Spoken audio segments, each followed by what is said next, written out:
with making stuff and jacked up. Making stuff and jacked up. Someone's Making stuff and jacked up. Making stuff and jacked up.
You're listening to Meadows and Makers podcast. With Jacked Up and Making Stuff. Peace. Hey, good morning, everyone. Salutations. Good evening, wherever you are in the time-space continuum here. And welcome to another week of the Meadows and Makers podcast. I am Greg Dowd, your host, also known as Making Stuff on the Steam and blockchain. And I am back from a little bit of sickness last week. Sorry I missed you guys last week, but I got a little bit of a cold and just needed to take a little bit of rest. So I'm back this week, and we've got a great returning guest that's going to be joining me in a little bit here. You guys should know him by now, everybody that comes and hangs out on a regular basis. Robbie and I are going to get into a discussion about some current events and some things that are going on and some solutions that you can take into your own hands and start moving into a more self-reliant and self-sustainable lifestyle. So that's what this show is all about. That's what I like to talk about, is some of the topics on how to become more self-reliant and start to withdraw your support from the system. If this is something that you're willing to do and interested in, and so I try to give you the tools on how to opt out and try to be more self-reliant in your own lifestyle and live a more abundant lifestyle with your health, wealth, and self-empowerment. And so that's the focus of the show. And a lot of times we'll get into various topics that a lot in technology, some esoteric topics, and current events and things like that. So constantly trying to grow and evolve as I keep doing these podcasts. So this is getting into probably I think might be my 66th podcast. So I've been keeping it rolling, and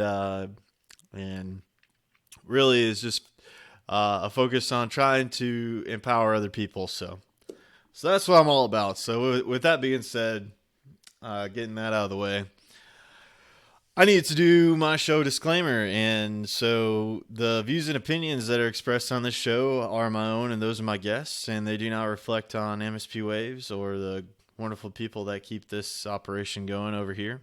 And so if you guys have any feedback or anything like that you'd like to share, please share that with me.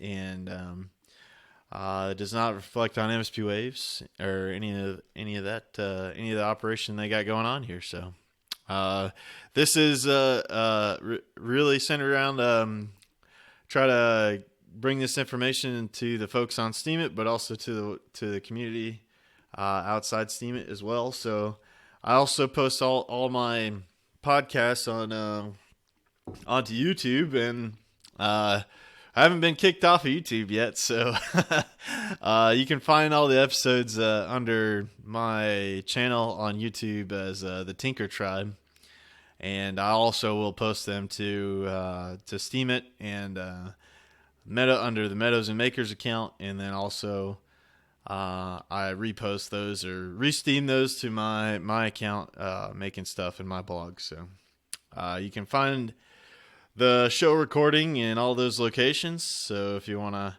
go back and watch the episode or anything like that, if you happen to miss it, it's available for you in those places. So there you go.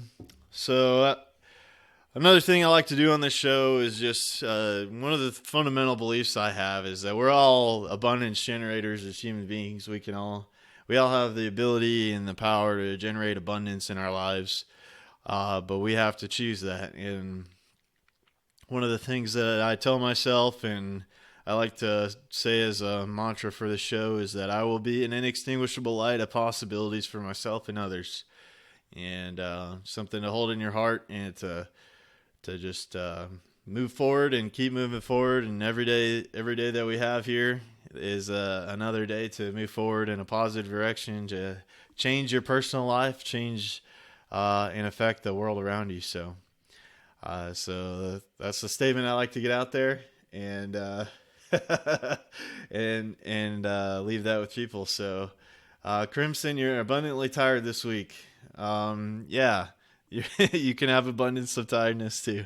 So, yeah, I know it's getting up on this holiday season, and just like Christmas lights, Jeffrey Epstein didn't hang himself. So, I hope everybody is having a good holiday season. And to be honest, guys, like this year, it's just like Christmas and all these things. It just seems like another day to me, so now it's just like you get to a point, I think you kind of get to a point where it's just like you're so constantly busy, like Crimson Clad there, where, you kind of come on to Christmas and these holidays and they're just kind of another day. So, I guess if you have a family, like probably if I had a family and I had kids and stuff like that, it might mean something different, but yeah, right now it's just kind of like trudging through and kind of another day. So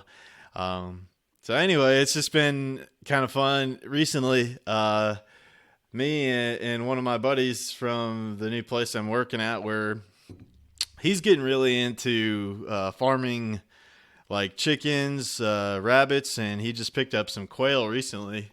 And coming up here soon, we are going to I'm going to help transport some sheep.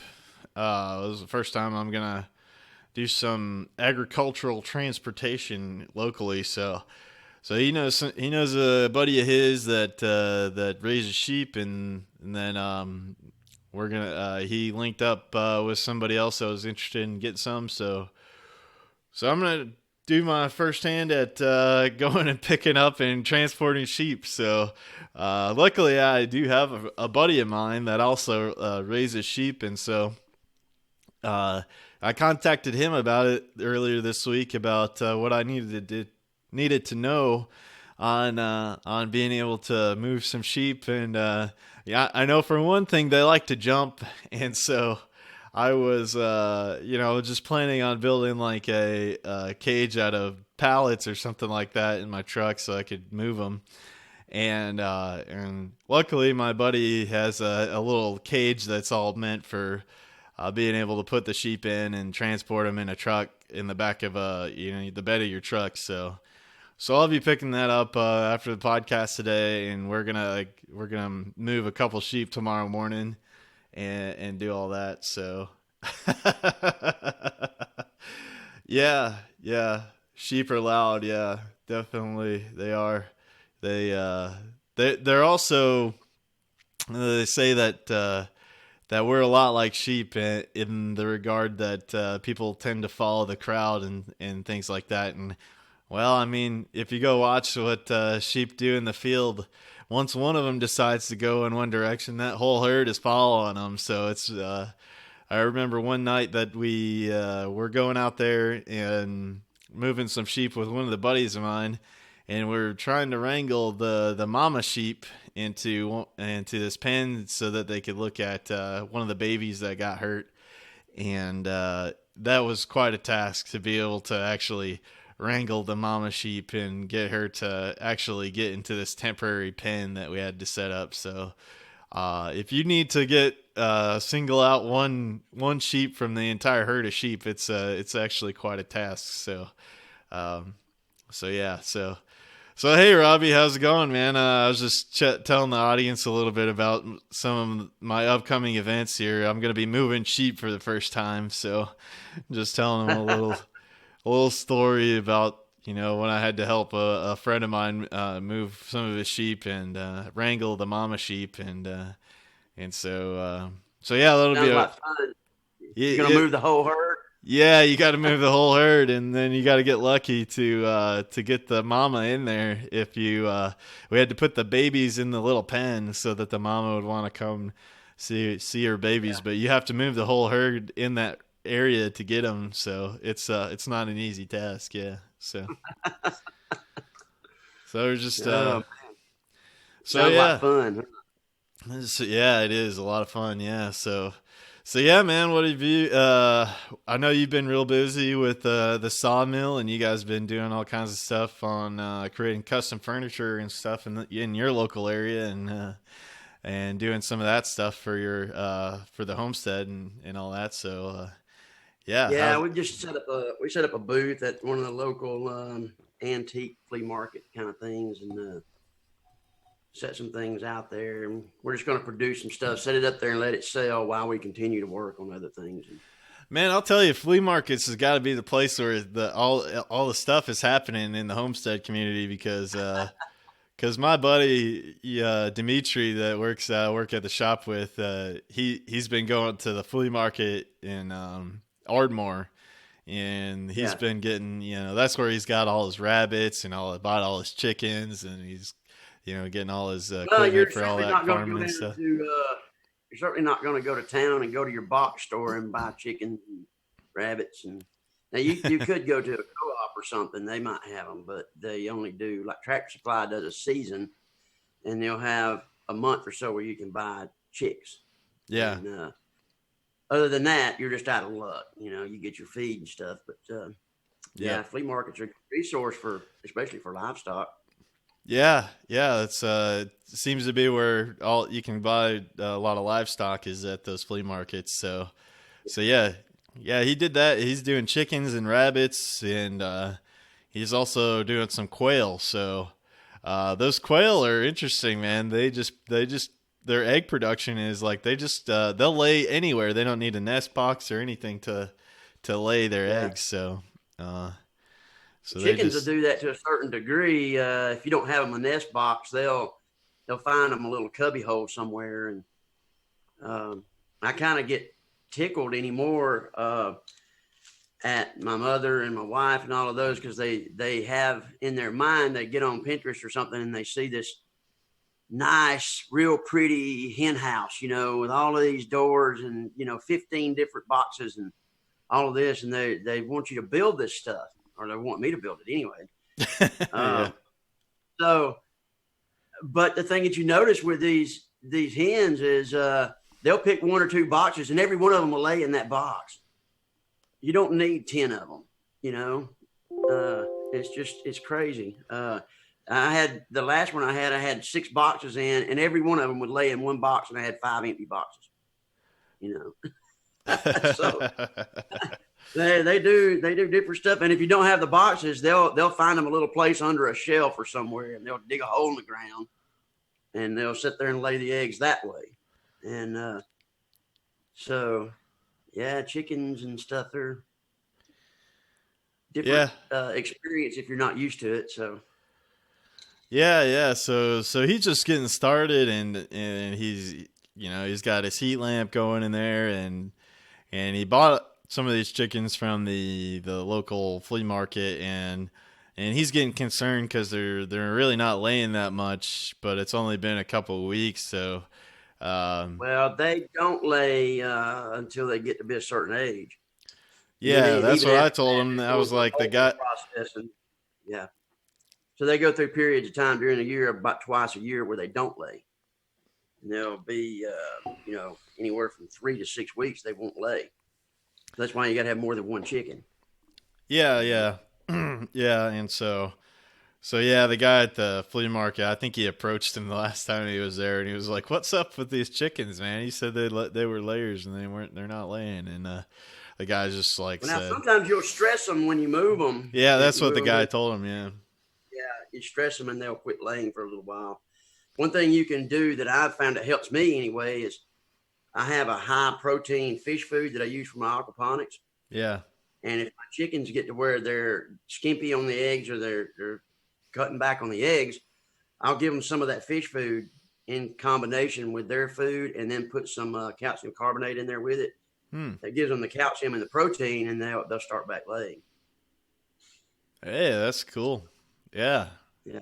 I used to give crushed eggshells to I used to crush them up and feed them back to the chickens that I had, and that seemed to work pretty good. But yeah, they'll put whatever they pick up out of that tray will go in their little gorter sack or whatever they have there, and they'll rotate that around and dissolve it. So that's why you can do stuff like that. But yeah, speaking of aquaponics, somebody has given me a good idea about also, another potential revenue stream for doing aquaponics is stocking people's ponds with freshwater fish. Is another kind of interesting idea if you want for aquaponics. Yeah, you could set you up a hatchery, and you could probably make pretty good money off the hatchery. Of course, it takes a good bit of money and effort to get set up into it. And most fish breeds, especially when they're little like that, for optimal hatching, you have to maintain a temperature range. And so you're going to have some means of keeping your water clean and temperature controlled in the hatchery. Yeah. Of course, there's nothing saying you couldn't circle that through an aquaponics system in the process. Yeah. But yeah, I mean, you and I both know that fish-laden water is just super rich in nutrient. Yep. And especially if you can add a little bit of salt content with some Epsom salt or something in order to get the breakdown of those salts kicked off. Okay. Yeah. So I know some people talk about this C90 stuff is really good. C90 is a great product. And it's a fantastic product. It is fantastic. Now, what is it? Is it like it's just sea salt or something like that, or? It's evaporated seawater. They have an area where it's rich water, like an estuary type situation, and they flood this little basin and let it sit, and it evaporates the water out, and then they go in there and scoop up the salt. Yeah. But I know I've said it a million times, but plants uptake their nutrient through salts. Yeah. And so they have to convert the minerals and the nutrients to a salt before they can uptake it. So you're skipping an entire process by using the C90 because you have the salts just like that. They're there. So what these organic agriculture people will do is they'll set them up like a 55-gallon drum, and they'll have a 20-pound bag of the C90, and they'll dump it in that and dilute it. And then they'll irrigate through that they'll use what they call I forget the exact siphon name, but they have a pipe down in there, and the water going past the pipe siphons a little bit out at a time. Yeah. And feed an entire field with it. Yeah. But it's great stuff. Yeah, because it's just packed full of a bunch of trace minerals and stuff. Because everything from they call it C90. They call it C90 because it has 90 plus trace minerals in it. So. Yep. So that's kind of leads into one of the things that we're the aquaponics guys, and Robbie's been doing it for a long time. I've been really passionate about aquaponics, and so we like to share the benefits of it a lot with people in the audience. So it's just kind of one of those things that there's a lot of things going on in the world right now, and I think it's just really important for folks to really have a good, reliable food system that they can implement fairly simply. And we're working on this urbanite aquaponics system, and going to be making some videos on that. Hook up with you on getting some videos created for that and getting them out there. Yeah, here at the first of the year, I'll be available, and we'll get together and do some of that stuff. Yep. So it's just one of the things that you can take in your own hands, and I think it's just just having some permanent stuff that you start thinking about, especially like the more there's the more calorie dense foods like sweet potatoes and yams and things like that you can think about in your garden, and these are some things that are easy to keep going and keep replicating. They're more they're pretty calorie dense foods and stuff like that. So Are there some foods that you would kind of you like to grow, and you kind of recommend to folks that are starting to grow their own food and stuff like that? Is there anything like some particular ones? First thing I would recommend is get yourself on greens, and the reason is because it helps your body chemistry pH balance out. Okay. And in order to uptake nutrients, you have to have your basically your cellular structure is working similar to the plants. You have to have, it's not the same, don't get me wrong, but you have to have a certain blood pH for the breakdown of the mineral content or the nutrient for the cells. And when we take in foods that have been processed, a lot of times they'll have chemical additives in there that will put a barrier up around your cellular structure and won't let the cells regenerate and bring in nutrient. Now, in order to get yourself back on track, you have to start out with these greens and get yourself so that you can eradicate some of that stuff and, get it to where you can uptake some of those nutrients easier. I know that might sound crazy. Now, it is vitally important to have the proteins. Of course, if push comes to shove, I've got the fish. I could use that, and I have my eggs as a primary source of protein. But yeah, potatoes, those beets and things like that. Like you say, that's calorie dense. Those things are great for nutrition. Of course, they get old if you're eating them every day, all the time. Yeah. But so you'll have to just mix it up. Yeah. But we try to grow a wide range of greens and cucumbers, tomatoes. Now, what all greens do you like to grow in your system? Well, we've got 3 or 4 different varieties of lettuce. Romaines and the big leafy lettuce. The head lettuce and cabbage stuff will grow in there. It's just a lot slower. Yeah. We grow broccoli. We grow cauliflower. Because you can use cauliflower as a substitute for rice. Yeah. And so you can grow that, and that's something that's conducive for my local area without having to have a rice paddy out here somewhere.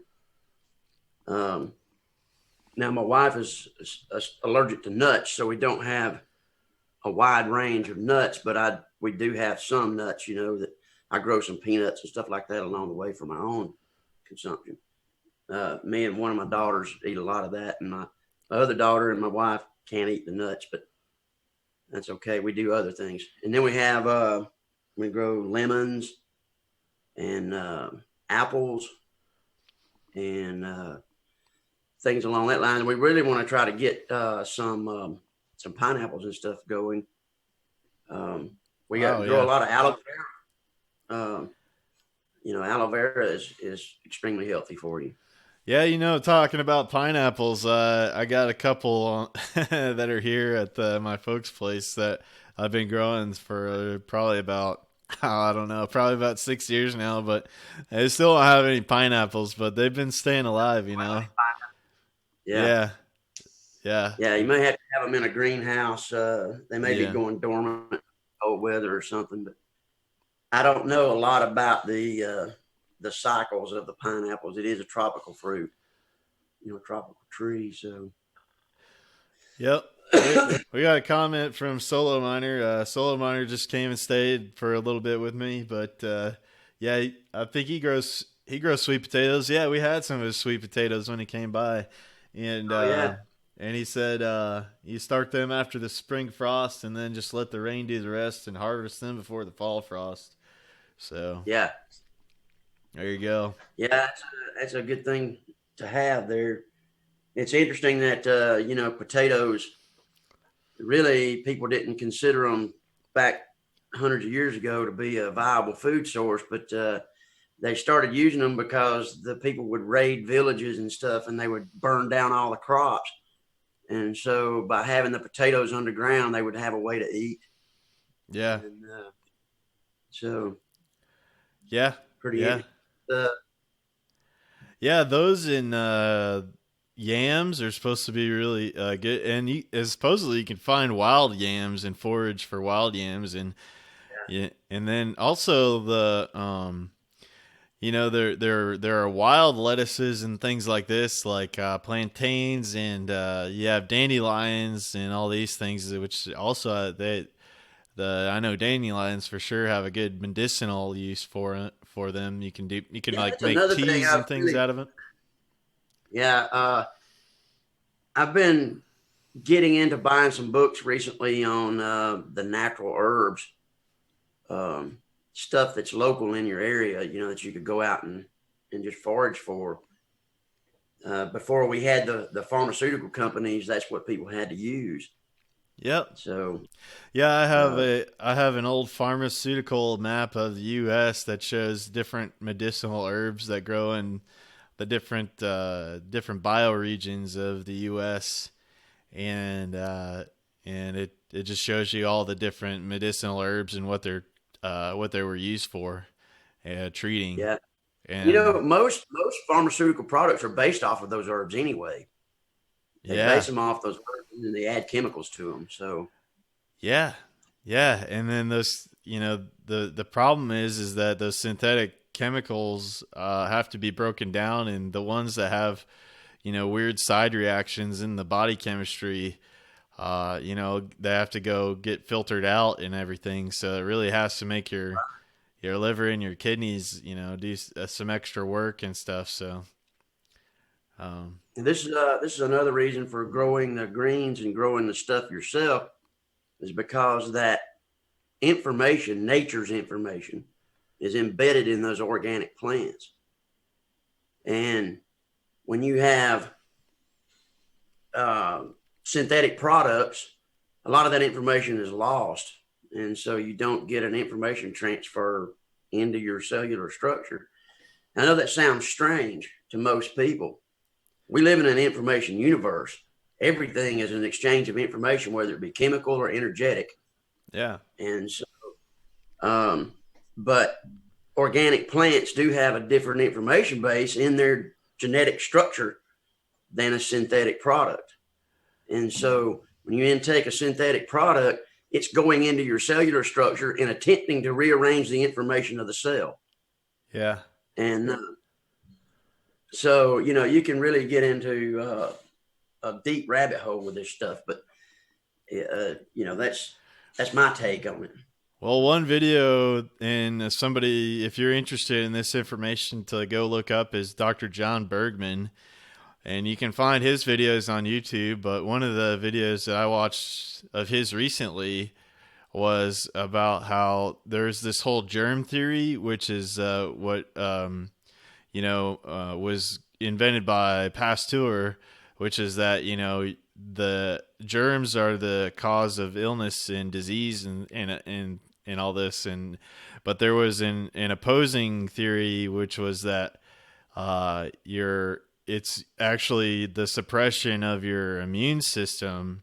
And the immune system weakens, which it makes you susceptible to different viruses and bacteria and such and things like that. Right. Not the That viruses immune themselves, because your body is actually jam-packed full of bacteria and viruses. Yeah. That's where I was going to go with that. Is that the human body is more bacteria than it is human DNA. I mean, people don't realize that, but there's more bacterial DNA in your body than there is human DNA. Yes. So, and they play off of that information as well, whether it be chemical or whether it be energetic. So if you do something that's conducive to them thriving, it's going to suppress your immune system because it's on the opposite end of the spectrum. One thrives, one dies. This is where the pH comes in. And, I learned all of this through aquaponics. It sounds crazy, but, it's just like the body's digestive system has more neurons in it than the brain does. They call the gut the second brain. Yeah. And attached to that are all of these bacteria. So when the bacteria balance gets out in your digestive system, it interacts with the neurology of your body and changes the chemistry of your body. It's crazy stuff, but I mean, it is the reality. Yep. Yeah. It's, one of the things that they talked about in that video that one video that I watched about these two opposing theories is that, viruses themselves they need a host DNA to be able to replicate themselves. So viruses themselves may just be a way of carrying DNA and to actually spread DNA information, actually. Yeah. This is something that was like they said in that episode, and I was like, whoa, that's kind of cool to think about it that way. So they're almost, and you get into the whole issue then of who's making the conscious decision, you or the virus, because the virus can mutate and you can't. Yeah. So I don't know. It gets, like I said, you can get down a rabbit hole with it. But as far as the growing your own stuff goes, try to get as much organic stuff as you can. Get organic protein and organic greens that are going to give you the pH boost into the alkaline so that you can balance out your immune system, and it'll knock all this stuff down because you have all this in your body anyway. You've got all of these viruses, you've got all of this fungi and stuff that's in your body. It's sitting there dormant. Your immune system keeps it down. But when your pH gets out, all this stuff starts to surface. And then when you further that by taking processed goods or pharmaceuticals, take, for instance, hydrogenated oil like Crisco. Yeah. You take that stuff, it's one carbon molecule away, one electron away from being plastic. The molecule itself needs one electron to make it plastic. Yeah. So we know that through chemical exchange and pH, you can add electrons or take electrons away. True? Yeah. So when your body chemistry gets to a certain point, you're intaking this hydrogenated oil. If it adds that electron, then all of a sudden you have a plastic sheet like a cellophane around your cell. Yeah. So all your nutrient just bounces off of it. It can't get in. Yep. But it kind And of so blocks the communication to the cell. Yeah. it blocks the communication of information as well as the intake of nutrient. So the cell gets diseased and dies. And then the new cell comes along and it's immediately sheathed, as long as you're eating this hydrogenated fat. So, I mean, I've cut out hydrogenated fat altogether. I will not eat it, Yeah. And so I love sweets, or had loved sweets. That's been one of the hardest things, is to get myself off of sweets. But when you start reading the dead ingredients, right down there you see partially hydrogenated or hydrogenated oil. You better put it down, because that's coating your body with plastic. And that's why we see people, they can't lose the weight off of it, because the cells are not absorbing anything. Yeah. And so it leads to a lot of problems. Yeah, that kind of leads into something else that I've been looking into recently, is that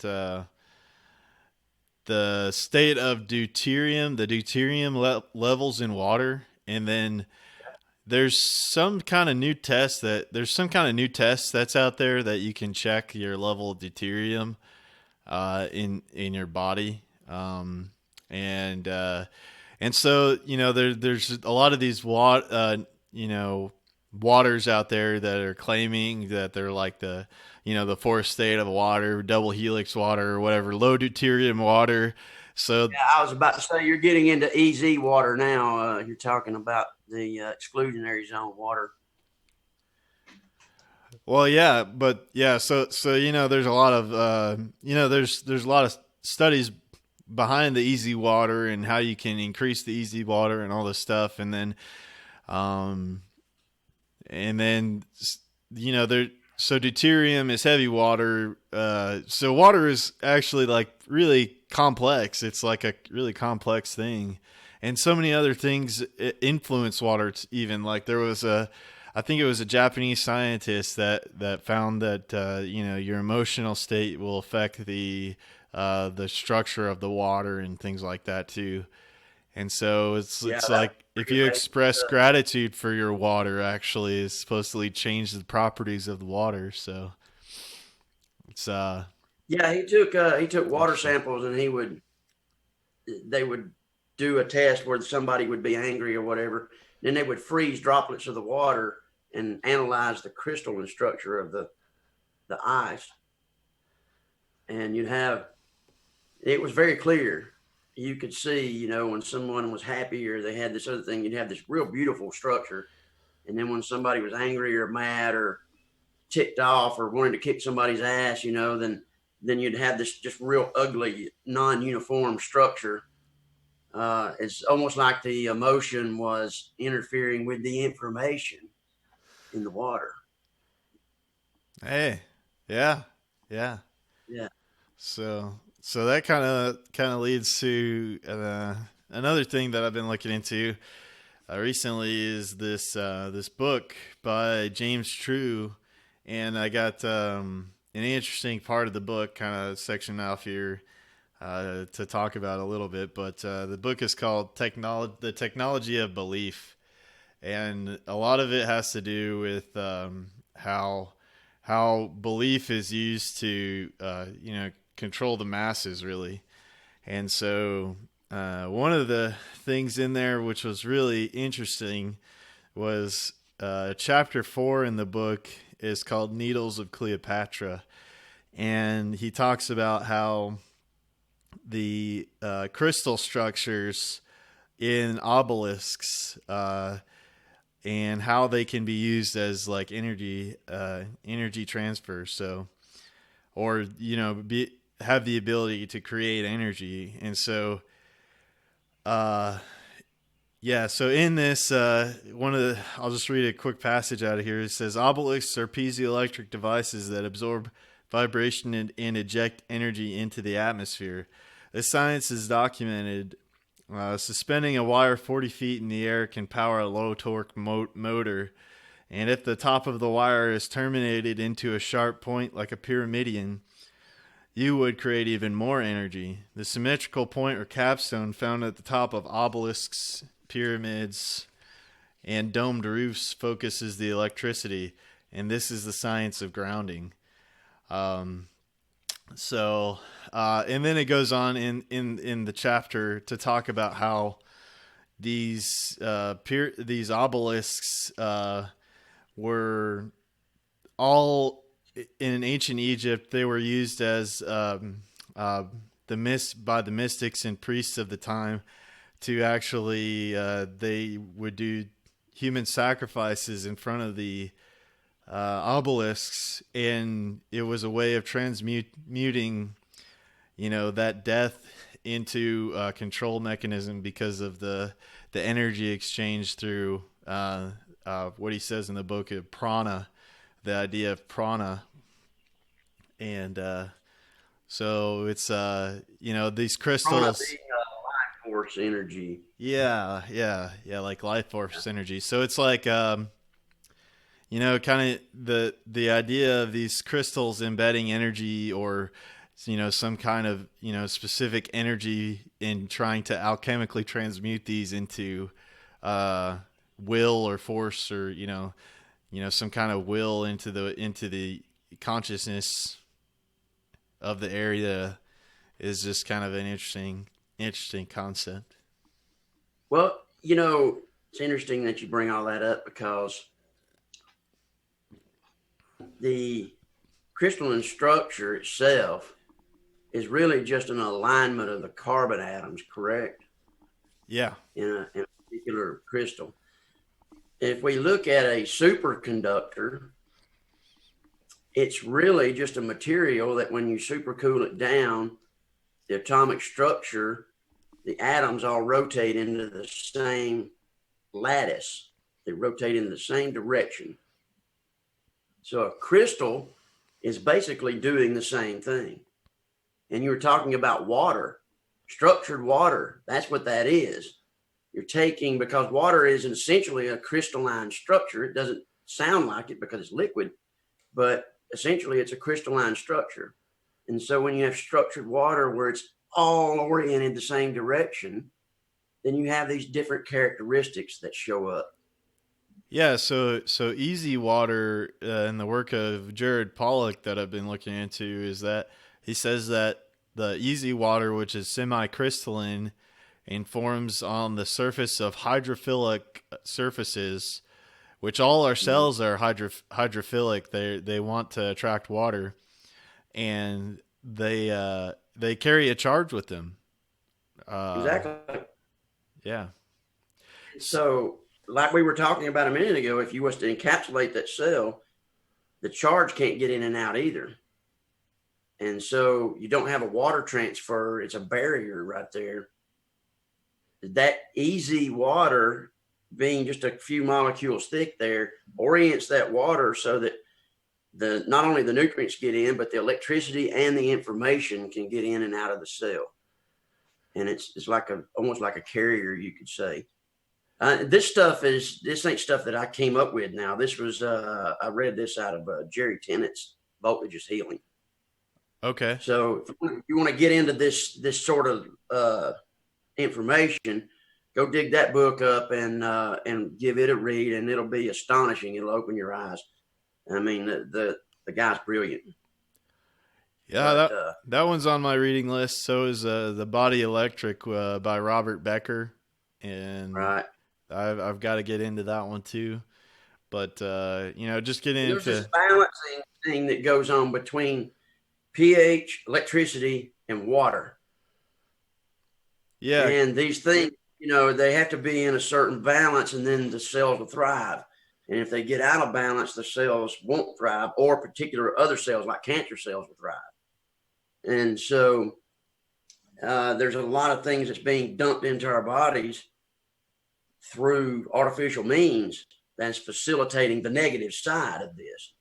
And in order for us to combat it, we've got to be aware of it, first off, and then start implementing things to utilize, what we can do to turn it around for ourselves. Yep. And that I sent you a link the other day of a guy that was talking about longevity, about living Yeah. long life. And he was talking about the information of these cells being transferred back and forth. And when you can get the correct information into the cells, 120 is the new 70.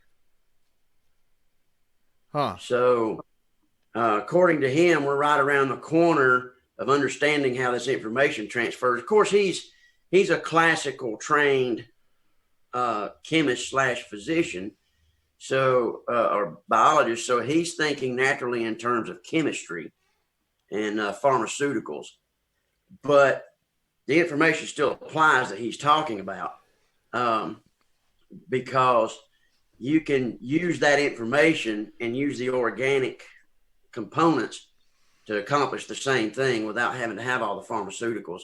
He's just looking for a way to patent the stuff, Yeah. The thing, the sheer fact of the matter is that we should get to a point here before too long in our understanding where we can easily live to 120 to 150 and be relatively disease free the entire time without pharmaceuticals.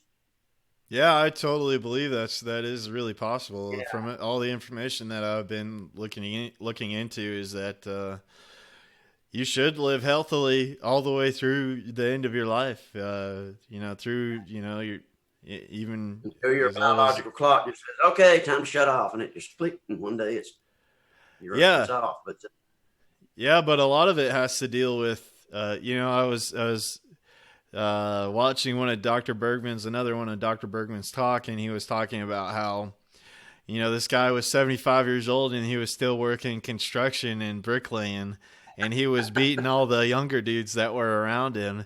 And and then there was, somebody else that had retired and quit working, and they were just all decrepit. And there is something that about having a work and a purpose that will keep you driving forward and keep you going, and you have to keep your body moving to retain your health and your longevity.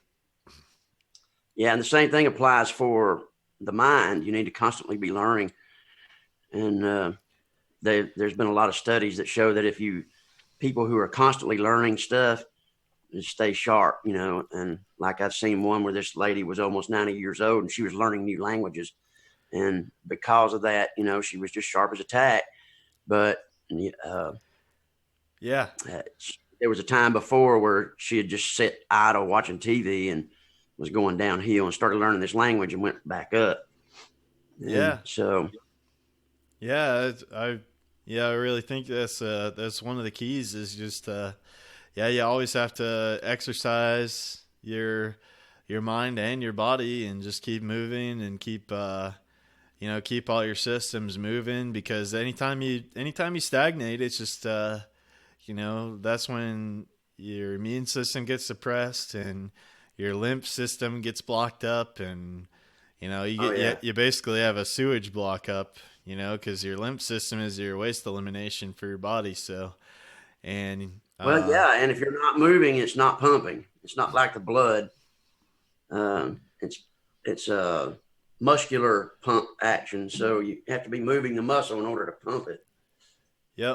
I think like I'd read somewhere that you're supposed to have like 2 liters or something of lymphatic fluid movement a day, and then if you're not at least moving around that much, you start, like you said, getting stagnant, and you get lactic acid build up in the muscles and other things.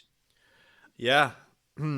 So, one of the other guys was Dr. Robert Morse that I've been looking into as well, and he has a whole series on YouTube that's the Great Lymphatic System. Is a really good watch for anybody out there that wants to go deeper into some of that information.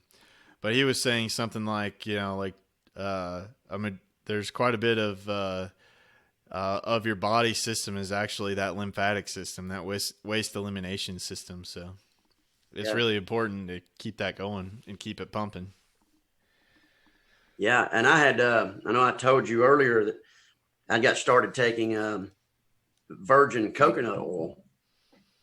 because the Yeah, the coconut right. oil will grab a hold of the impurities, the toxins, the chemicals, and things like that, the heavy metals, and will leach them out of your tissues. And then you have to it's up to the lymphatic system then to pump it out, get it out of your tissues. But yeah, it's made a huge difference for me just with the coconut oil. Nice.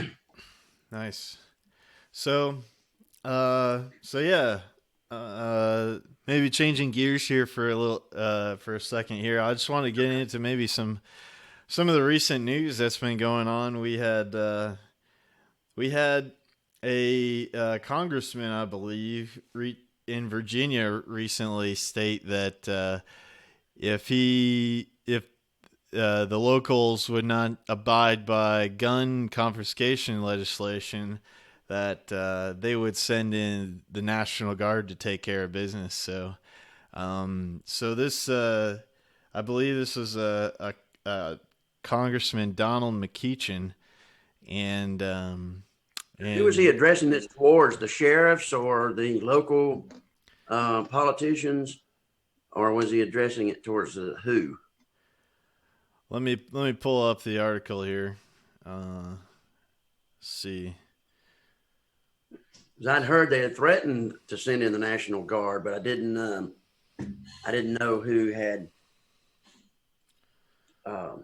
who he was sending it to. I'd assumed it was the sheriffs, because I know there was a lot of bulk of the sheriffs were saying they were not going to comply.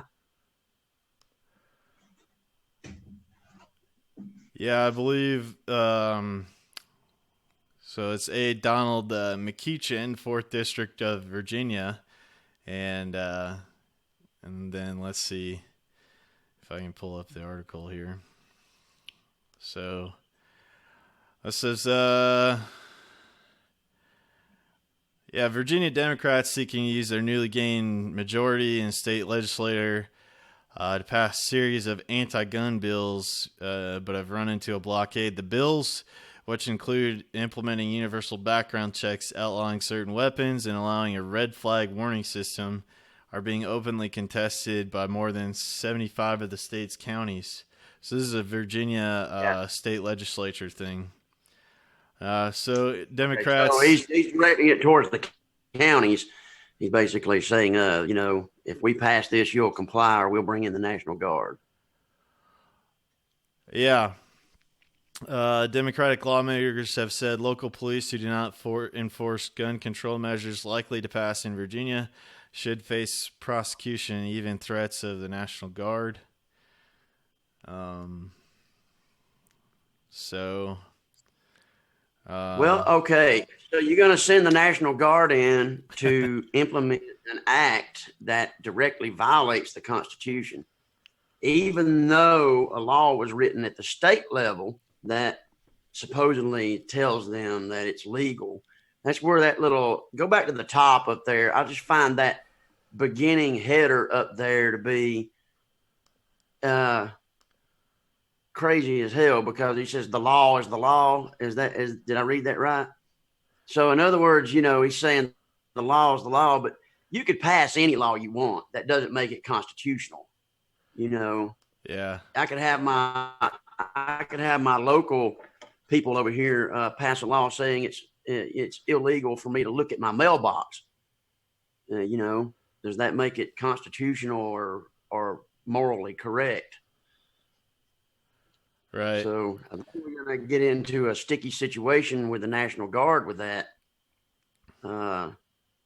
because if you have anybody at the executive branch that says, wait a minute, this is unconstitutional, then they're going to use that as a catalyst to further widen the gap on this doggone mess they're trying to do. Yeah, so I had a couple of little computer glitches there, so it doesn't look like I'm going to be able to share from my screen, but well, let me see if I can pull something up. But anyway, I just wanted to share share that article with people and kind of give a solution, which is give your family the gift that keeps on giving, and get them a ghost gunner this season. The ghost gunner is a device that you can hook up, and you don't need any CNC knowledge or anything like that, and you can mill your own 80% lowers. So recently, Defense distributed the company that created the ghost gunner, which was founded by Cody Wilson. I don't know if any of you guys may be familiar with him, but they recently released their third version of the ghost gunner, and it'll be able to not only do your 80% lowers, but they're also in 2020 looking to release the code for doing the AK-47, I believe. So this is something to consider, with these people trying to come after people's weapons in the Second Amendment.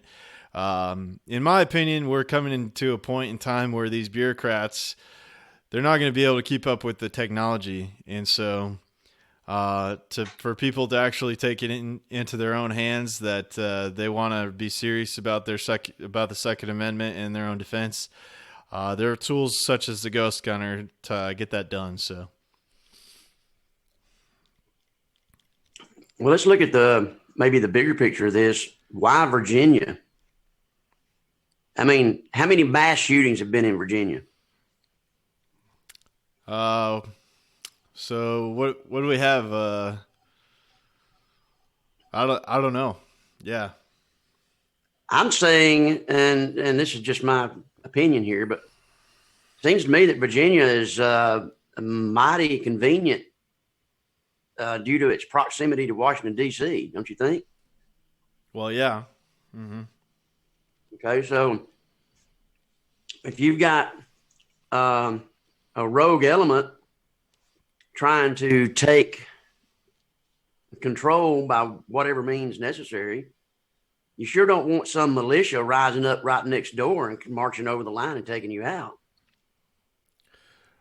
Well, this statement by Donald McEachin, it has really stirred people up, and it's really caused a lot of the local militias and people to actually start gearing up, because that is the serious threat. Once that's the purpose of the Second Amendment. The purpose of the Second Amendment is to protect the population at large from a tyrannical uprise of government. Yeah. Yep. That's the purpose of the Second Amendment. It has nothing to do with hunting. They can get on TV and talk about hunting and sport shooting all day long. Nothing to do with it. That's not the purpose of the Second Amendment. Right. So the open assault on the Second Amendment is nothing short of removing a barrier to dictatorial power. That's what it is. And, during every time a government's gone tyrannical, in the Soviet Union, China, the first thing they do is outlaw weapons. That's the first thing that happens. So, you always need to maintain your right to self-defense as a sentient being. And so, just one of the tools that you can get for yourself and your family. I do have to make the caveat is that they can't sell to New Jersey or New York, because manufacturing your own lowers is unserialized lowers is illegal in New Jersey and New York. So get the hell out of those states. I don't think you could pay me to live there. Enough money. I wouldn't be caught dead in that place. It's not because of people. I'm not saying the people are bad that live there. I'm saying that at some point, when we get into a situation where we're going to have to be self-reliant, and I think that's coming, you don't want to be in a big city like that, because it's going to turn into a absolute nightmare. I mean, you're not going to have, it's going to be locked down. You're not going to have food coming in and out. You're not going to have water. You're not going to have power. And what happens when you get 10 million people trapped up in one area, no food, no water, no power? So, you know, I get out in the rural burbs in the countryside and fend for myself. I think what people can do is to become as self-reliant as possible. And that includes growing your own food and setting up your own independent power generation, because there's going to come a point down the line here where being tied to the grid is tantamount to submission. Well, in fact, sorry, go ahead.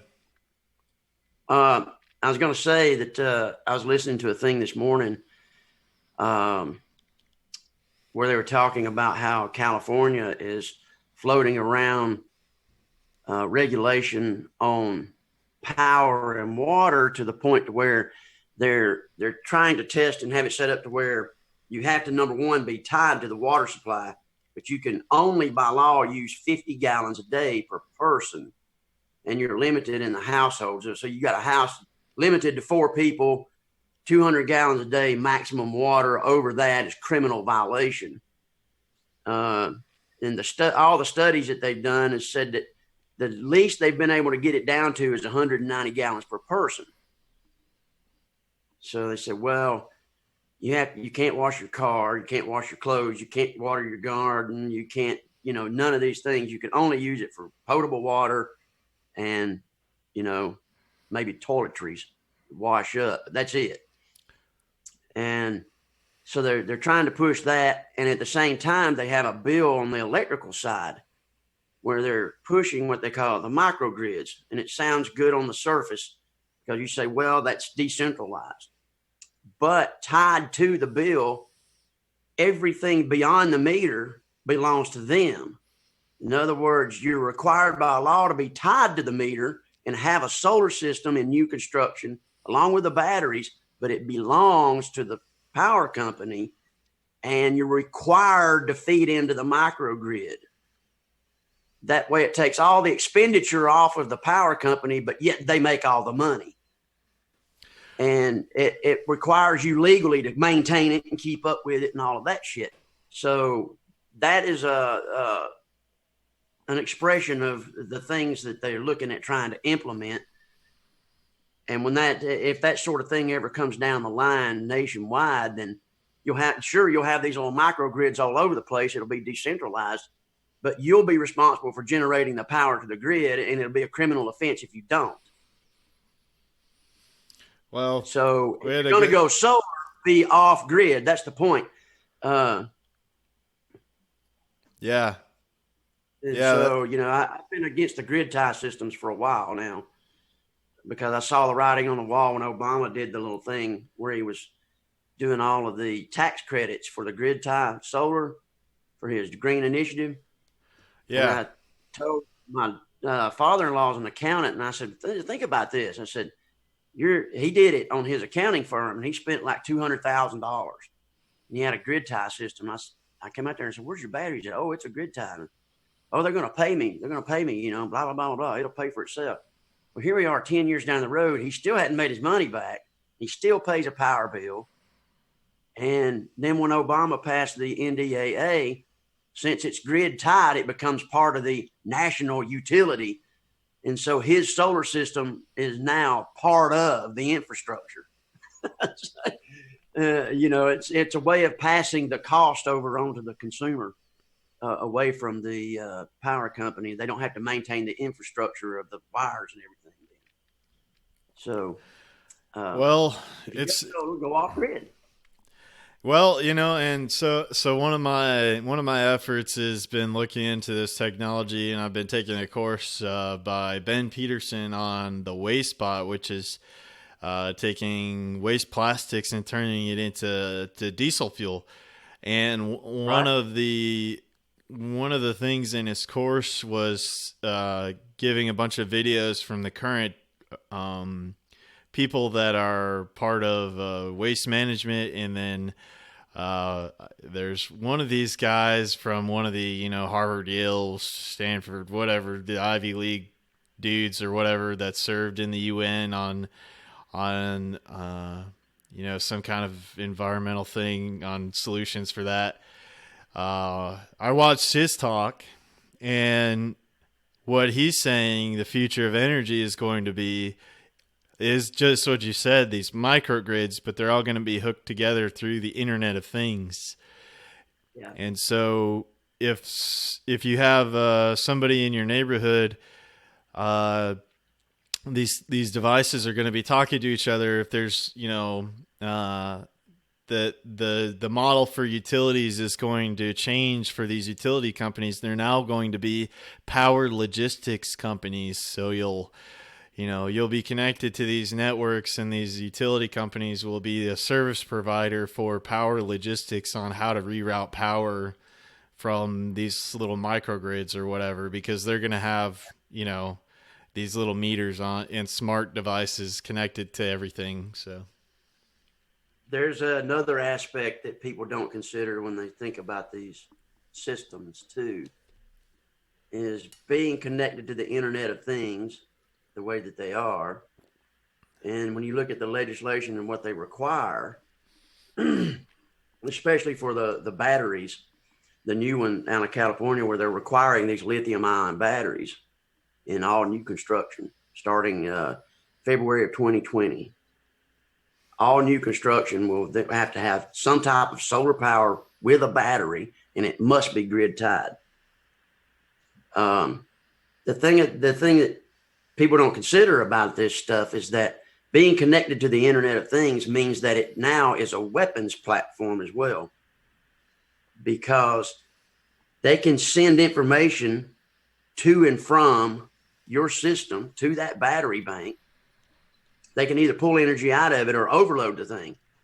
So you get out of line, your house will burn down mysteriously. Well, yeah. So yeah, it's that these are one of the things that is a possibility. And then we also have the possibility of the video I posted earlier is from a YouTube channel. I posted into chat is from a YouTube channel, Leak Project. And recently they had on this guy, Greg Allison, which I've talked to you about before in the show. He's actually local around this area of Alabama in Huntsville. He's a NASA contractor, but he's been organizing these conferences on how to harden the energy grid better in the U.S. But, from what he said, that a lot of people have been ignoring that. And so anyway, he was describing what would happen in a coronal mass ejection event. And he said that a CME solar flare event would be a solar flare plasma ejection that would hit the Earth, essentially. And we had one of these back in the 1800s called the Carrington event. And during that time, the power infrastructure, it wasn't that big, and it was mostly the telegraph systems. Well, there were stories of the telegraph systems like burning up in the local areas, going crazy and chattering and erupt into flames. Yeah, so what he was describing is in this Carrington event, it's the long wave. It affects long conductors, so like railroad ties, or like the railroad tracks, all of our power lines and all these things. Yeah, you get a standing wave because the waveform is so long. That's part of Tesla's work too. Part of the thing that made his devices do what they did is that he would design it for a specific frequency, and then he would match the frequency with the wire length of whatever it was he was designing. And so that way he could get a quarter wave standing wave inside his device. And the standing wave then just builds on itself and gets larger, and you'll get these power burnouts. So, yeah. So anyway, think about that, what happened in that Carrington event back in the 1800s and how it burned down the telegraph system. Now our whole power grid is all these long lines connecting everything, and even in your house, it could potentially cause fires in your house and all kinds of stuff if this happens without. Well, there's the power company in California right now is under several lawsuits over this very thing, because there's people saying that it was the power lines that are the power meters themselves that caused their house to burn down. And you'll have that one that they had like 2 years ago. I can't remember the exact town, but you go look at the pictures and the footage of it, and you'll see the house burnt completely down here, shrubs intact. The next house burnt completely down, shrubs, trees intact, grass still green. Next house burned completely down. What the hell is going on with that? Because that's not a natural brush fire. If it was, it would take everything out. You wouldn't have a car sitting in the driveway untouched. Yeah. So, something else is going on. Yeah. Well, recently there was a YouTube interview. Another one that I watched was Luke Radowski sat down with McEachin, and right now in Australia they're having a real problem with the drought situation, and McEachin speculates that this is actually kind of a test bed about a weather control and modification.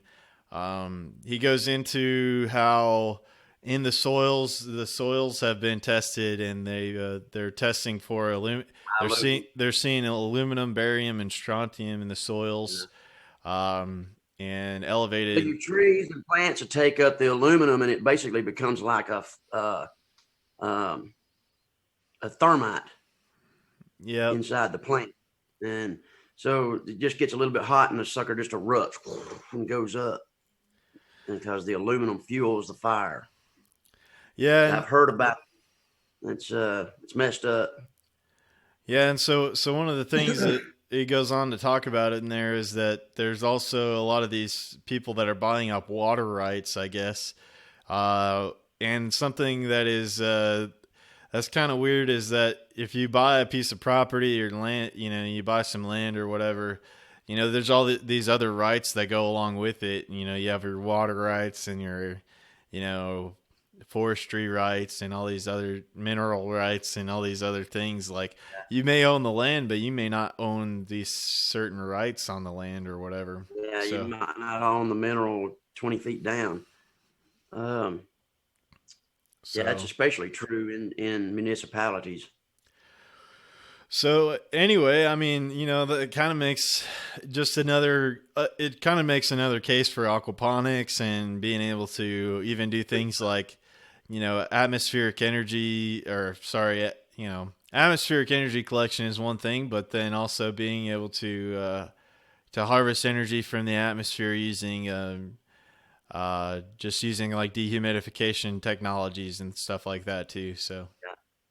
Yeah, and water harvesting is a very important thing too. So if you can collect water and have ways of having clean water, that's a crucial thing. You need to have a place, obviously, and then have a way to collect water and a way to grow food. You don't necessarily have to have a lot of transportation stuff, fuel or things like that, but you do need some. But, I know a lot of people harp on gold and precious metals and all this stuff for a shit hit the fan scenario. But all we have to do is look into history, because when we had the Great Depression, the very first thing the federal government did is went around and seized all the gold. That was the first thing. They made it illegal for citizens to own gold other than just minted coins that were gold. So if you had a stack of bars in your basement, they would show up and just seize it. And there's no reason for me to think that it would be any different today. If we were to have some big natural disaster or, God forbid, man-made calamity, where we were forced into an economic situation or a situation where, a mass casualty situation, one of the first things that's going to happen, the very first thing that's going to happen, if you've got a bunch of gold, the military is going to show up and take it. So having stockpiles of gold, to me, is less valuable than toilet paper, because at least you can barter the toilet paper and they're not going to show up and take it. So barter items and things like that, and be self-reliant as possible. Your information, the stuff you're able to physically do, any kind of skill set that you have, is going to help anybody in your community. You can barter that back and forth, and you'll be able to weather the storm. Yeah, and this is something that I had another friend talk to me about recently, was that he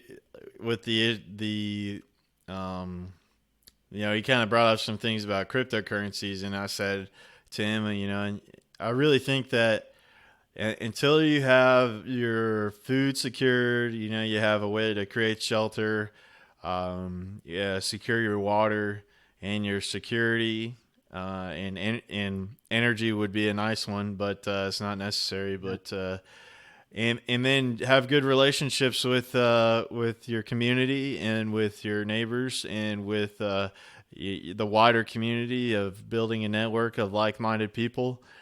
Those are the really important things. And then anything extra you have, you can think about making after other investments. But do your investments, do your precious metals, do your cryptos, do whatever.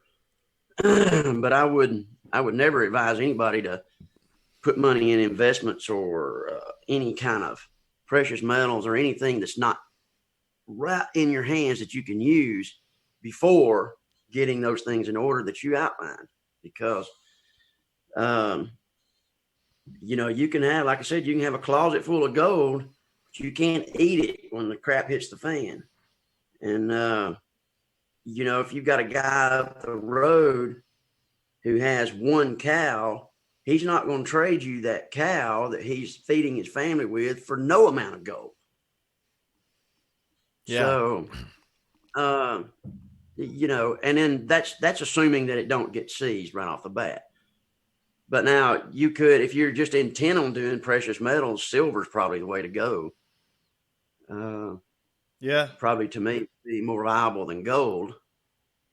Because let's assume that you have a gold coin that's worth $200, right? Well, you've got a handful of these things. You got a guy with a loaf of bread, and all you have is a gold coin worth $200. You gonna give him that gold coin, or you're not getting the bread? So now you pay $200 for a loaf of bread, but he would have just as well taken a $15 silver piece if you had it.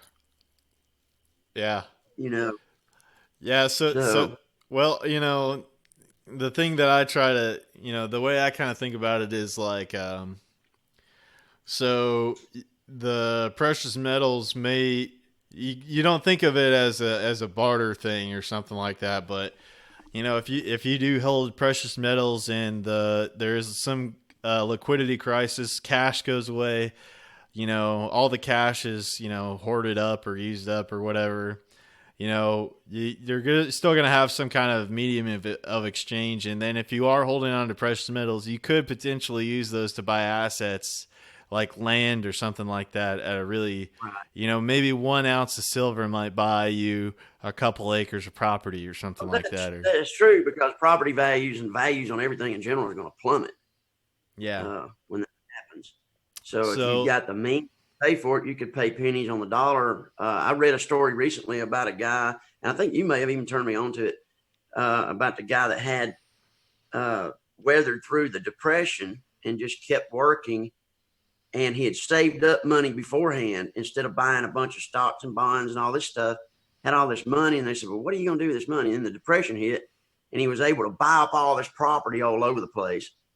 And then now his kids have these thousands of acres all over the place. And, he was able to buy it because he had the money when the crisis hit. Yeah. So, I know we had a comment in the audience a while back talking about all the energy. So she said, if you have a place with no food, no water, no electric power, then you call it Africa and move on. Well, it won't be that way for long if the Chinese have their way. The Chinese are digging all over Africa right now. Part of that problem they're having in South Africa right now is the people, the movement there where they're kicking out the white farmers and everything. Those people are financially supported by the Chinese. So, the Chinese have gone into Africa hard.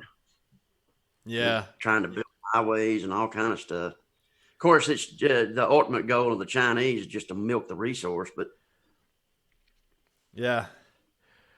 Yeah. So, yeah, there's we're living in some tumultuous times now. To me, it's exciting times, and if we can all kind of get over the idea that we need masters and start to rule ourselves and start to become more personally responsible. And one of the ways that we become personally responsible is to start shifting towards a lifestyle of personal responsibility and taking care of all these needs like your food, water, shelter, energy. Yeah, because and, if you do that, security. you take away the politicians' power. That's a simple thing. Yeah. Yeah, simple thing, but you take away all the politicians' power when you do that because they have no means to control you. Short of just showing up, and that's what has made the country build up and be as strong as it is today. Because that's the way the lifestyle has been up until recently. Over the last 30 years. And truly, if you want to really change things, vote with your dollar. Go out there and support your local farmer. Go out there and use cash instead of using your electronic means, and start doing a lot more for yourself too, and start to get outside of these systems where they can track and tax everything that you're producing. So that's another thing too, is we have to wake up from this cognitive dissonance that everybody's in, because in our modern society, we're so bombarded by media every day, and he who controls the media that you take in controls you. So we have to understand what's what in this kind of landscape, and when we immediately be able to recognize something and say, well, that is cognitive dissonance, or this over here is programming, or this is meant to sway me this way. By recognizing that stuff and waking up from the cognitive dissonance, not being stuck in that little hole, then we can get up above it, and they lose all their power over us, and we're able to be self-sufficient, live our lives in fulfillment, and not have to worry about all this crap. But we're still a ways from getting there, and unfortunately, there are people that are going to try to take things away from the population at large if they can. And the only way we combat that is to know about it and to stand up against it. So you can't bury your head in the sand is what I'm getting at. Right. Right. So we had a few more comments from the audience here. One of them is pretty funny. We got Breeze saying, invest in white gold, aka toilet paper, now. And you heard it here first, folks.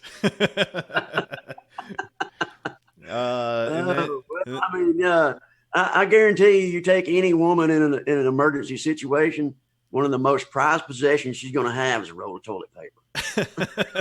Trust me on this. Well, I guess that's you got that, and then you got Rondon that comes back and says, "I'll wipe with my hand as long as I can shoot with the other hand. Brass gold is better." There you go. And then we got a little insight from Breeze here about what's going on in South Africa. She's saying that because they made huge loans from China that they're not able to repay, and then sold off a huge deal of the country's mineral rights because the mineral rights are not a directly tangible asset for the mass populace. So yeah, and so in order to get those minerals, they have to run everybody off the land. And so, yeah, that's a common tactic. It's a globalist thing. They did it in Cyprus back several years ago too. What they do is they make these huge loans, knowing that the country or the new politician that's in there has no way of paying it back. But the way they get their money back is that the politician then signs over all the assets of the country to the lender. And so the Chinese are not the only one that's done this. I mean, the big international banks have been doing this for decades, and that's how they've got so much power. Yeah, and buy up assets. When the economy of the cost, and that especially is true if you're able to print the money. You know, at 0%. Yeah, 0%, just print it, just invent it out of nowhere. Take all their assets. So I mean, yep.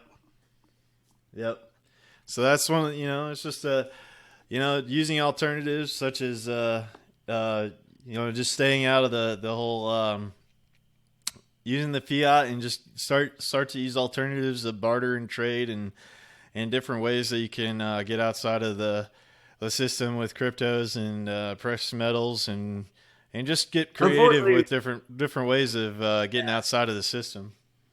Yeah, unfortunately, we in our society we have to have some money, some currency, but I mean, heck, we've been using the lumber off of the sawmill as currency.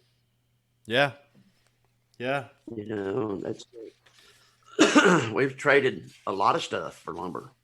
Right. And even using that as just having that as a resource to build, your own structures and everything. You can consider that, all that cost that you don't have to go out and buy those materials. You can manufacture them yourself. So, yeah, that investment in equipment can really, really pay off. This is why I was saying I'd rather have that tractor and that sawmill and my tools as a closet full of gold. Yeah, because I can do something with the tools. Whereas the gold just sits there and looks pretty, and there's always this opportunity for somebody to come along and take it from me. Whereas they could come and take the tools from me, but it's not going to do them any good if they have to work with the tools. If somebody's looking to get rich or use it for an asset, the only way it's an asset to them is if they do the physical labor. They don't want to do the physical labor. They just want the asset. So, anyway, maybe I'm just ranting. No, I 100% agree with all that. And I just want to give a resource for anybody out there. It's one that I'm reading right now. That I'm going to try to implement and start implementing with my property. Is this book is written by Joel Salatin. It's You Can Farm, and in here it's You Can Farm: The Entrepreneur's Guide to Start and Succeed in a Farming Enterprise. And so chapter 11 has got some really good insights into this, and it's going over the 10 best complementary enterprises in doing some kind of farming venture, and so it talks about pastured turkeys is one, lamb, pork, rabbit. When you're on your homestead, firewood, sell firewood, and then another one is agritourism and recreation. So these are all ideas about how you can turn your homestead into, get some other revenue streams off of it. So one is a petting zoo. You can kind of offer your animals and stuff like that as a petting zoo. There's places around like that. There's one probably 15 or 20 miles from here. Yeah. Called the Sheriff Petting Farm. And they have llamas and goats, and I think they bought a couple of emus, and they got a wide range of animals. But yeah, they have a whole thing where they do like 2 days a week where kids come up there from different schools and pet animals. Yeah. Yeah. So a lot of what he talks about in this book is saying that if you become a single anything on your farm, you're going to fail. Like you just rely on one crop or one thing to get you through. you're gonna fail. But you have to diversify and be creative on all kinds of different ventures. Like, so other suggestions here are straw bale maze. You make baked treats, hay rides, haunted houses, crafts and homemade toys. You could even do miniature golf or some kind of full food service or catering. Company parties. Another place right down the road. I moved up here from Blount County, and about 10 miles from where I was at before, they had a farm they called the Pumpkin Patch. And these people had a big old barn they built out there, and then they turned it into this full-blown thing where people would come in at Halloween and pick pumpkins. And then different times of the year, they would have the straw maze, like you said. And then at Christmas time, right now, you go down there and they've got this drive-through thing where you see Christmas lights, And so I know exactly what you're talking about with that. There's 2 or 3 different examples I could think of. Yeah. So, you just gotta, if you have a homestead, you got some property and things like that, these are some things to consider that, when you're farming. And then, one other one that he says is also flowers, greenhouse flowers. So if you have your greenhouse and you can grow flowers and you can sell those flowers locally. So, It's amazing to think that the flowers are more of a cash crop than produce. It is, yeah. Yeah. But there's something that you can sell year round, and also people are always looking for a nice little fresh set of flowers. It kind of brings your mood up and stuff. So to see those fresh flowers. We got the aquaponics and the sawmill, and we're gonna have some cattle. And I'm going to look into some hemp farming. Oh man, I'm 100% on board with that and helping out with that operation. I don't necessarily care about doing the cannabis, but the THC stuff, but the hemp, producing the fiber, yeah, the industrial applications for the hemp's off the charts. And you can make your CBD oils and all that stuff with it too, because it has the cannabinoids in it, you just don't have the THC. Yeah, exactly. Yeah. And, if we could get into making fibers with that, there's all kinds of stuff you can, you start getting into clothing and you get into rope making and hemp was originally outlawed because DuPont lobbied Congress to outlaw hemp so that they could get the naval contracts to make synthetic rope. Yeah. Most people don't know that it had almost nothing to do with the aspect of getting high. That was part of the campaign to demonize it. So it's as all things politics, it's never what it seems. Yeah. But, it's just one of these things, and so we got Crimson Clad saying that she's got a place near her called Aldor Acres where they go and they get preserves and stuff, and she takes her nephews there for hay rides and stuff. So having these. Lee and I were going to take some of the sawmill lumber, and he's got a piece of property down right on 160 that borders the highway. So we're going to build a old-timey mercantile building, make it look like the old 1800s mercantile building. Yeah. And do that very thing. Put crafts in there, put, apple butter, and different homemade soaps, stuff, candles, homemade soaps, and all of that stuff, and have that open. And since the land is paid for and everything, and we're going to have the materials paid for, we're going to have almost nothing in it. Money wise, we'll have a lot of labor in it, but So that's another thing that we're looking at doing down the road. We're trying to get established right now with this mill and get things going. But matter of fact, we changed the name of the operation to Homesteader Woodworks. So, oh, awesome. Yeah. Yeah. Yeah, there's all kinds of entrepreneurial ventures. Yeah, I've had a lot of these similar ideas on my homestead property and setting up like a little trading post thing. In one of them that we talked a little bit about before the show is this little Maslow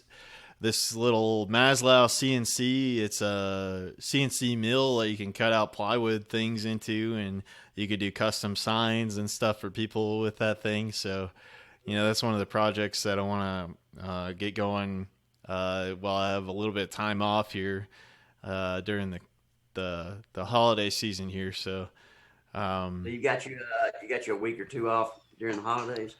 I'm gonna have like from Christmas Eve till that whole week. That the rest of that week, I won't have to go in. So, and then the week after I will. So, Man, they've been keeping you busy up there, hadn't they? yeah, they've had a lot of work. So this is their busy season, and so this is kind of a temporary job. So, I really don't know if they could say just like they're not going to need me in a couple months or something like that because it slows down a lot. They don't have any hard commitment. Yeah, no, there's no like hard commitment for this job. It's just like one of these kind of seasonal, temporary jobs. So, yeah, I've been trying to get some hours in there. I prefer that kind of stuff too, because with everything going on, not just on the homestead, but in the world, and I want to get my homestead going. I don't want to be tied down to something like that, where I'm obligated to be on somebody's clock, 40, 50 hours a week. You have to go out and do a certain amount of it, but, I don't know. I've just been entrepreneurial since I was 20. So really don't know any other way. Yeah, I'm working on it, but I came to a point where this came up, and it was something that I think I could be good at. So I went and did it, and I could use some extra capital right now. So I still have to break off and do stuff for people. I mean, recently I did a whole video thing for a guy about a patent that he was doing. So I had to get videos ready for him to take it to the UL laboratories and all that stuff. And that's the thing is boring, like, I didn't like it. It's boring, but what are you going to do? I needed the money. So, well, that's the thing is that like, okay, if you have a diverse set of skills, you can always get work from all over the place in different ways. Yeah. So, and one of them, my dad's been talking to me about recently is that, a lot of people are just looking for somebody to do, little contracting jobs all over the place. Like, they just can't find good contractors because, well, for one thing in this area is that they're building places like crazy. It's another one of these, housing crisis before the housing crisis where they're just slapping up places like insanely. And all these contractors and builders are like strapped and trying to do a million different houses and projects right now. Yeah, I ran into that when I was building right before 2008. You started to see the profits were going way down, and so I saw the writing on the wall and I started scaling back. But there was a lot of other builders that went the other direction, put their foot on the accelerator and said, oh God, in order to keep up, I've got to do more. And that gives everybody in the community a false sense that there's a false sense of security because they think, oh, wow, the economy's really booming. Look at this construction going on. But really, at that time, and it may be the same now, the values were going down and the sales prices were going down. You had to do more volume in order to maintain the same money.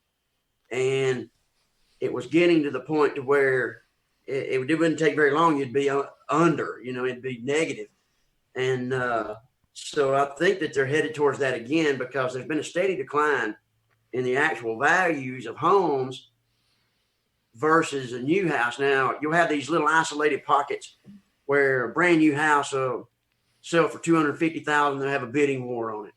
But the same identical house 3 blocks away will be $145,000. And so, if somebody was to ask me, would it be better for me to build or buy? I'd tell them buy, because it's going to be cheaper on you. We built a house for my uncle a year and a half ago on his property, and it cost him more to build the house than if he would have went out and bought one. But he wanted the house on his property. And so, the new construction price is up above what the existing values are. And so I don't see how they can maintain it for very long. And what you're talking about is a sure sign of something coming down the pipe, because they're snowballing, they're building up, and you're going to wind up with a situation where you've got thousands of these houses sitting out there unsold. Because if we ever hit a financial snag, which I think is inevitable, then all of that stuff's going to come to a screeching stop. Yeah. I've already been down there twice. I hit it in 01, I hit it in 08. After 08, I washed my hands of it and said, I'm not running this rat race anymore. Yeah. Because the people that were making the money were the investors and the bankers. The realtors, too. And the realtors. Well, the realtors make some of the money, but the people that make the most money are the investors and the bankers. Yeah. So the realtor makes a commission, but the investor gets a continuous money stream from it, and the bank gets a continuous money stream from it. Well, one of the things that's happening right now that not a lot of people are talking about is that the Federal Reserve is buying back Treasury bonds, and they're doing like $20 billion of buyback a month or something like that, crazy like that, and it's getting to be pretty. Well, they're having crazy to do that to keep the prices of the Treasury bonds from dipping too low. They have to keep the illusion up that the trading is high and therefore demand is high. And if they didn't do that, the demand and the trading would go down, and the value of the Treasury bond would be lower than the yield. And when that starts to happen, then it devalues the money supply that's out there. So your dollar, instead of it being worth $1, is now worth 70 cents, and next week it's worth 50 cents, and next week you get runaway inflation. So, and that's the problem we have with the Chinese right now. It's because the Chinese have close to $1 trillion in treasuries that they're holding over our head. And if we step out of line too much and they dump all those treasuries all at once, it'll crash our economy. Well, yeah, I mean, so you got they're not the only ones. The Germans have got it, and so do the Russians. So this was the problem that we had when you had Obama in office, thinking he could spend into oblivion, and they were selling all these treasuries off to these foreign countries. And so now we've got ourselves in a problem. Well, in my opinion, this has been the plan, is that there's been no plan to actually rescue the economy. The only plan is to actually collapse it and to put in something new. They want to bring in a global monetary system, and in order to do that, they have to collapse local economies. And that's been in the plan for a century, probably close to 100 years. So the only thing they're going to do is just keep continuing to print money until the illusion ends, essentially. Yeah, until the illusion ends. And the only thing that we can do as citizens is to use that system to get ourselves as independent as possible. Because if we fall down the rabbit hole, those guys, I don't care if you could be worth $100 million living in a penthouse in New York. When that shit hits the fan, you're going to be on the street begging like everybody else, because the money you think you have is worthless. Yeah. Yeah. There was a guy that you just turned me on to, the dark journalist, and he just had a new interview with Catherine Austin Fitz, who used to be the accountant for. Yeah, she used to be the accountant for housing and urban development, I believe. And so at the end of the interview with her, she was saying that, pretty much people are going to have to find a way to become productive in the local economy to their neighbors, and to actually provide some real product or service or skill or something like that, instead of all the office jobs and stuff that we have now. Is like, Yeah, those will all be gone. All that fake economy jobs are going to be gone. Like you're going to have to find some real productive thing you can provide for people on a local level. And you got the naysayers that'll get on, Fox News or whatever, or CNN and say this will never happen. That's a bunch of hooey. These people are just conspiracy theorists. Blah blah blah blah blah. That's not what history says. And all we have to do is look at what's happened in the past and look at the writing on the wall and see what's coming down the road, because there's no possible way that the numbers match up, that they can make this thing happen indefinitely. They can hold it out for a while, and it may be years down the road before anything happens. But I think we're past the point of no return. I don't think we're ever going to be able to turn it around without collapsing it. I'm talking about, a monetary system on a government level. And that has to be the plan. Yeah. I mean, it's that simple, because they're in all kind of wanton abandon. They're just holding the daggum accelerator to the floor, barreling towards the cliff, and oblivious, apparently, it would look like. But they have to have, that has to be the plan. They have to plan on collapsing it and starting it back up, with a new monetary system. And then it's going to be a painful transition when it happens. There's going to be a lot of people, and it's going to suffer terrible consequences. And if you've got all your eggs in one basket, you're one of these people that are invested heavily in the currency and the existing system, then you're going to be one of the ones hardest hit, in my opinion. So big picture. What do you? Real asset.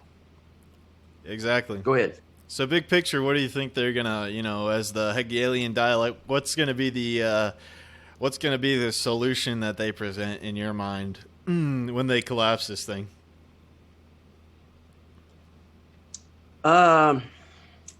Well, there's several possibilities. One possibility is they're going to try to stoke up some sort of internal war.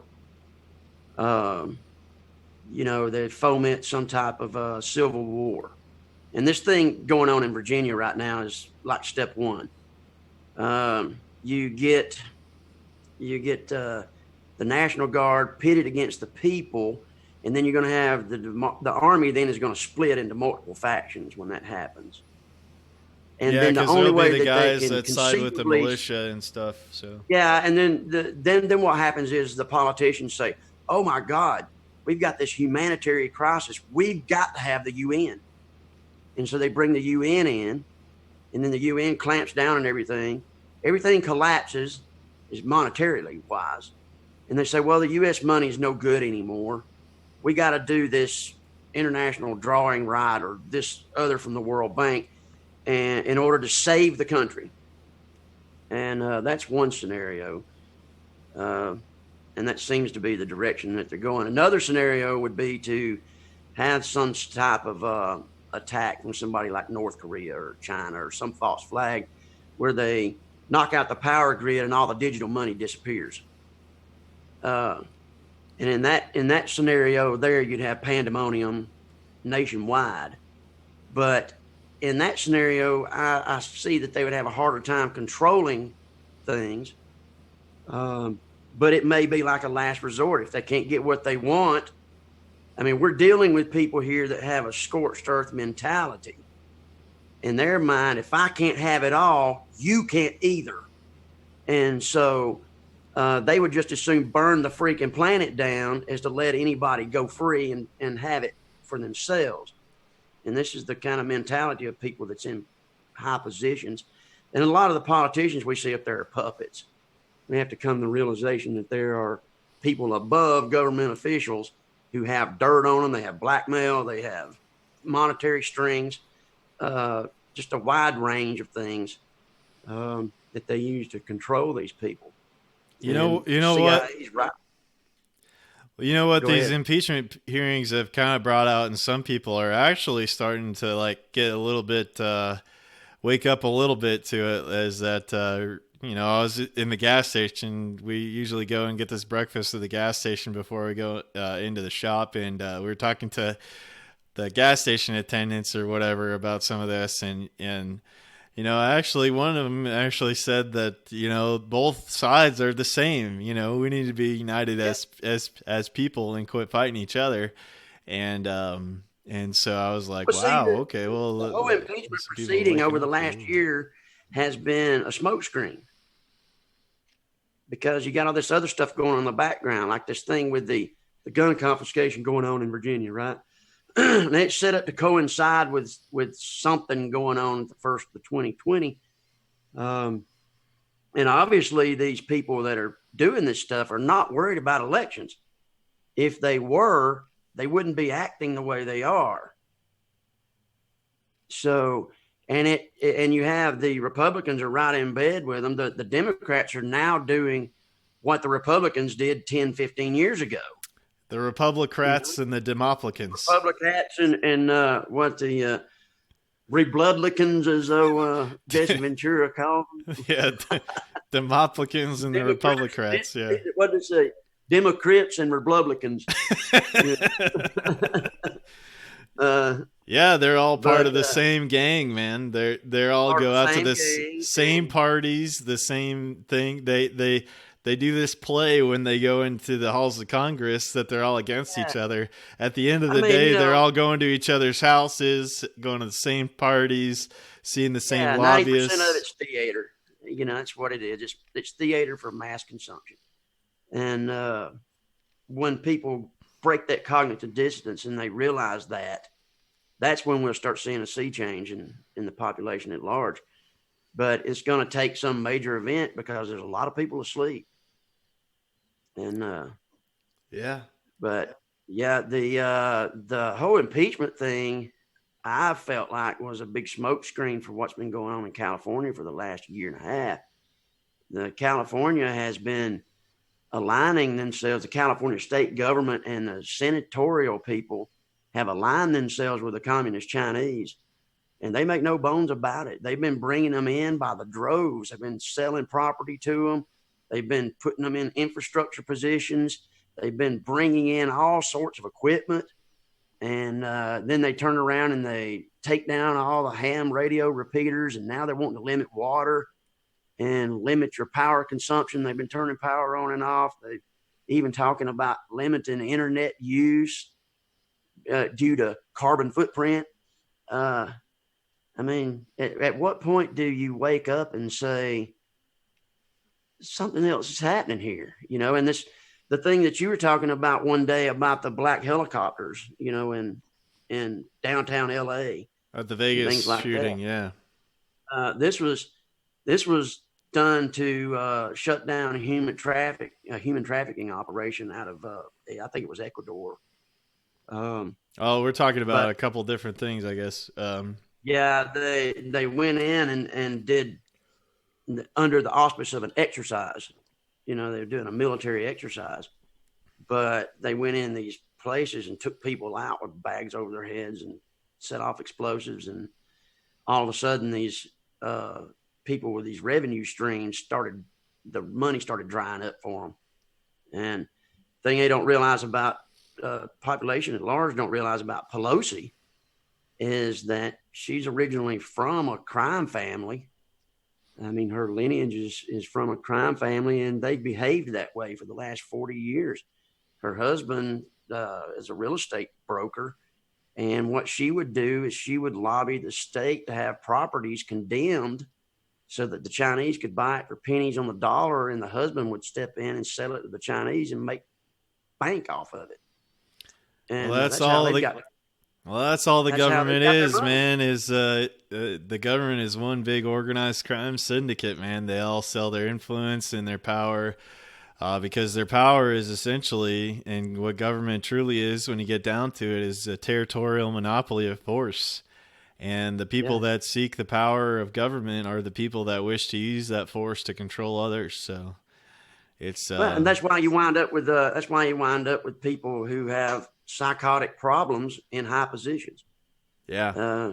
Because they are literally psychopaths.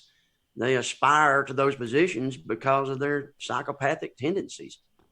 And we have to be aware. That's why we have the Second Amendment. Yeah. And so these people that founded the country knew that when they put this in place.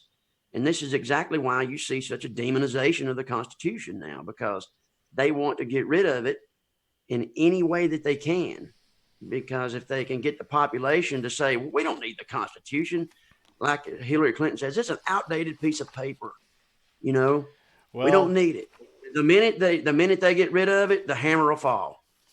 Well, constitutions and rights have been used in lots of different dictatorial countries. I mean, they all get violated. And so one of the books is that's really good that I've picked up when I was at Anarchadelphia from Etienne de Boete Squared. But he wrote a book called Understanding Our Slavery. And it's a book that lays out all these things in government that government does, and more of like memes and things like that to kind of demonstrate to you, because most people are visual learners. But so all of these other countries, they all had constitutions. The Nazi Germany, Soviet Union, and Russia, East Germany, they all had constitutions and they all had declarations of rights.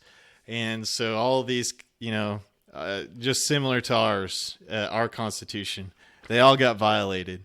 That's And just the nature of government. Exactly. As soon as you go down that road, you're heading into tyranny.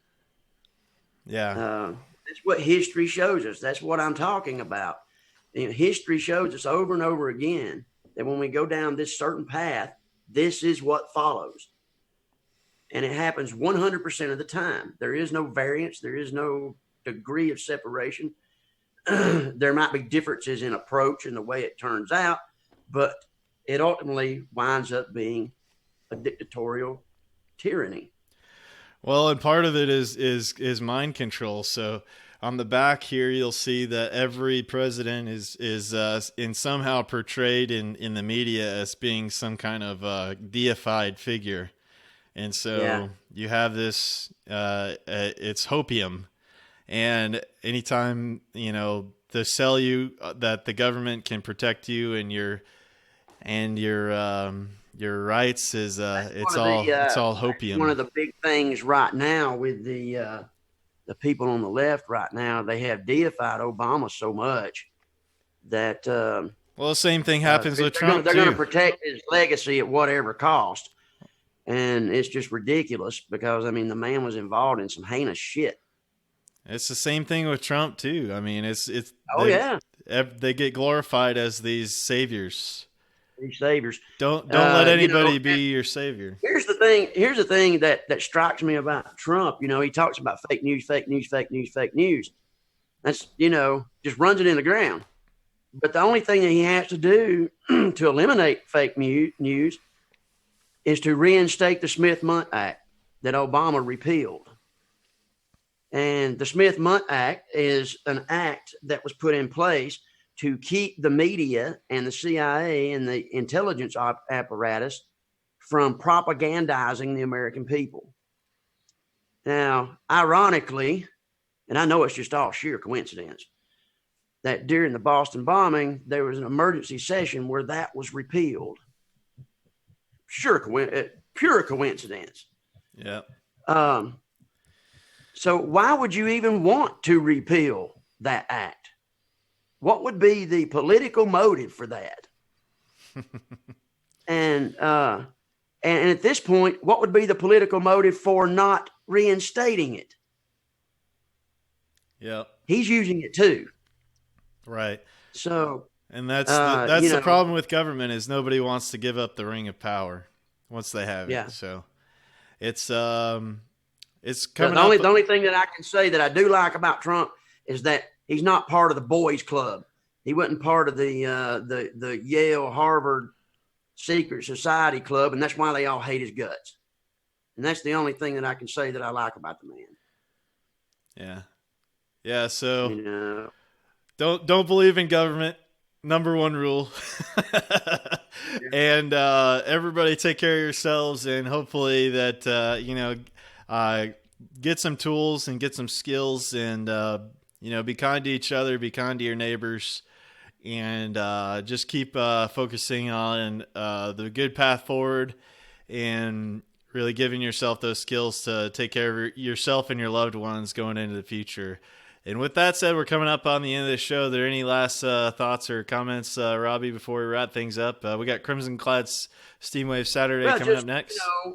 Wake up and smell the flowers, and don't let the cognitive dissonance run you out or make you depressed or whatever. Just get out there and be yourself, and get independent of the system. Amen. With that, we leave you guys to next week, and thank you again, Robbie, for joining us, and stay tuned for Steamwave Saturday. Thank you guys so much for joining, and love you guys, and you guys have a great holiday, and we'll catch you next time. So peace, guys. Later. Signing out. Thanks again, brother. No problem. Yeah, I really appreciate you coming on and sharing. That was good. That was a good talk, man. Well, I was trying not to get political. Hard to do with all the mess going on. Yeah. Well, it's, I like to inject solutions in there too. So. Yeah, because it is depressing as hell, man. Yeah, it'll get to you. When I first learned a lot of this stuff.